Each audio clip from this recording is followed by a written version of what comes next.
यशवंत भोसेकर हे स्वामी समर्थ महाराजांचे परमभक्त होते. त्यांनी ब्रिटिश काळात महाराष्ट्रातील नाशिक जिल्ह्यातील सटाणा येथे मामलेदार म्हणून काम केले. सन 1870-71च्या सुमारास नाशिक परिसरात भीषण दुष्काळ पडला होता. माणसे व जनावरे अन्न अन्न करून मृत्युमुखी पडत होती.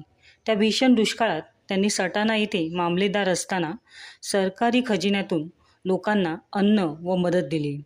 सरकारी खजिन्यात अफरातफर केल्याच्या आरोपावरून जेव्हा ब्रिटिश अधिकारी तपासणीसाठी आले तेव्हा स्वामी समर्थांच्या कृपेने चमत्कार घडला. शासकीय तिजोरीतील पैसे जसेच्या तसे परत भरलेले आढळले. त्यांच्या परोपकारी स्वभावामुळे जनता त्यांना देव मामलेदार म्हणून पूजू लागली. नाशिक जिल्ह्यातील सटाणा येथे श्री देव मामलेदार यांचे भव्य मंदिर आहे. एक सरकारी अधिकारी कर्तव्यावर असतानाही संतपदाला कसा पोहोचू शकतो याचे ते एक महान व ज्वलंत उदाहरण आहे.